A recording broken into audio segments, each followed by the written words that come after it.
Kentucky, areas around Brooksville, Kentucky, and then up toward Mount Orab in Brown County. Hillsborough also seeing some of that lighter rain. So we'll hold on to this rain chance for the next couple of hours around here. Temperatures, meanwhile, are still on the more mild side. Actually, it feels a little bit humid outside too with all this moisture around us, and that's going to stay with us for the next couple of days. We've got the storm center right here. That's going to still add to more showers throughout the day tomorrow. I'm expecting to see additional bad downpours, especially tomorrow afternoon, and then by Wednesday, looking at rain chances around as well. However, it's really Thursday and Friday later this week that we're eyeing for potentially seeing some stronger storms. So coming up in a few minutes, I'll have those details on when you could expect to see some stronger thunderstorms, maybe even severe weather moving in. Cherie?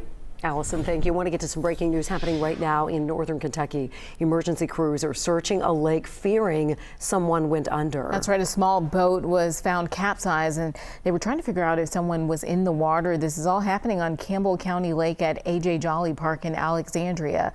WLWT News 5's Rachel Whalen is live at the scene. Rachel, what are you learning? Well, Boone County Search and Rescue is here on the scene. If you take a look, they have a rescue boat out here. Looks like it's kind of coming up near the shore now. They've really seemed to be focusing on this area of the lake by the boat ramp. I want to make clear the Campbell County Police Chief says they cannot confirm whether there is or isn't a body in this lake right now.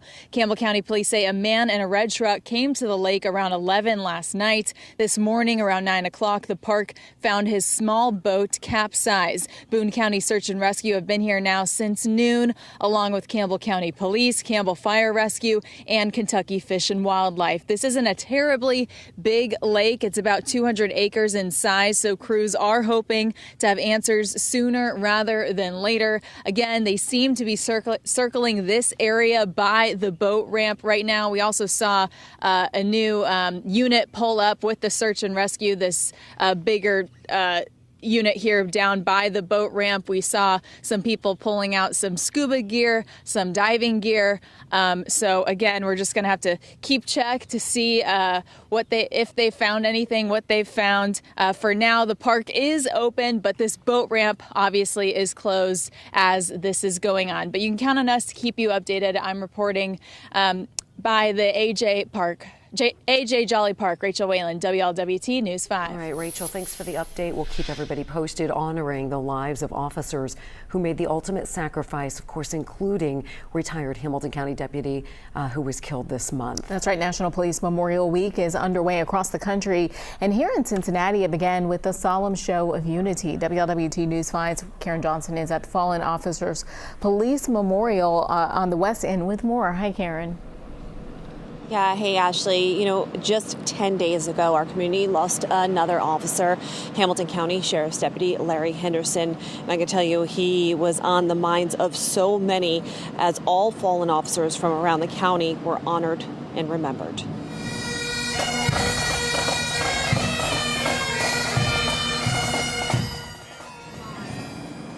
Hundreds of people first gathered at Fountain Square this morning before walking to the Fallen Officers Memorial across from Cincinnati Police Headquarters.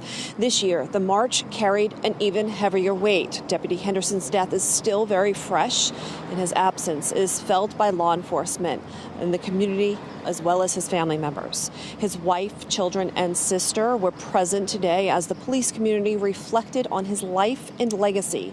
His name now added to this wall, etched in stone under other fallen officers. The sheriff acknowledging today is a day to mourn, and it's also a day to celebrate. As the week passes, we will also celebrate. We will celebrate the service of Larry Henderson, who touched so many, and of each of the officers who have given their lives to service in this great nation and in this Hamilton County and Cincinnati. And names of all of the fallen officers killed in the line of duty in Hamilton County were read aloud today. Basically a promise from the law enforcement community to their families that they will never be forgotten. Reporting live in the West End, Karen Johnson, WLWT News 5. Karen, were there other families of the fallen there also? Yeah, Ashley, I saw relatives and family members of several fallen officers here today, and I just want to share one moment that really touched me. Was after the ceremony was over. I watched Sonny Kim's wife. Sonny Kim was a Cincinnati police officer killed in line of duty. Sonny Kim's wife and Henderson's wife, Lori, they shared a hug, and you could tell it's a bond that they never wished they had, but they are now united through tragedy.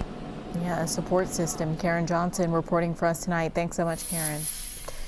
A grand jury handed up new indictments today on a crime that was the first in a series of events that turned deadly for a teenager and that Hamilton County deputy. And eventually what led to that deputy being killed as well. So it all began with that stolen car and a stolen gun. 3 people were indicted today on new charges. WLWT News 5's Chris Jacobs has more on the story for us here in studio. Hi, Chris. Hey, guys. Yeah, so the new indictments today are related to the original crime that set off this deadly chain of events. The new indictments are for 3 people accused of stealing a car and a gun. Jarrell Austin, Sincere Grigsby, and DeAnthony Bullocks are facing 7 charges. Investigators say May 1st, these 3 and 18-year-old Ryan Hinton stole a Kia in Kentucky. The fugitive apprehension squad found it in East Price Hill, and when police walked up to that car, all 4 ran off. So that was captured on body cam, and police say they saw a gun and an officer shot his gun, hitting and killing Ryan Hinton. Police say a stolen gun was found loaded and inside the stolen car. Now, another gun was found outside of the car. The 3 who got away were caught eventually. They were already arraigned on some of the charges. Now, with these new indictments today, they're facing charges of obstructing official business, theft, receiving stolen property, improperly handling a firearm in a vehicle, and having weapons under disability, meaning there was a reason they were not legally allowed to have a gun. So investigators say it was after Ryan Hinton's father saw the body cam where his son was shot to death that he went looking for an officer to get revenge and ran over Deputy Larry Henderson. Chris Jacobs, WLWT News 5. Chris, thanks so much. Now to some breaking news right now. The man accused of intentionally hitting and killing Deputy Larry Henderson has filed a lawsuit in federal court. So Rodney Hinton Jr. is seeking $25 million in damages, claiming his civil rights were violated. Hinton is currently being held in the Claremont County Jail after his arrest on May 2nd following the crash near the UC campus. The lawsuit names the state of Ohio, the Cincinnati Police Department, Sheriff Charmaine McCuffey, the Hamilton County Justice Center, and 10 others. The suit claims officers tried to intimidate Hinton in court and violated the 13th and 14th Amendments, among other allegations. Now, so far, officials have not commented on this lawsuit. Also tonight,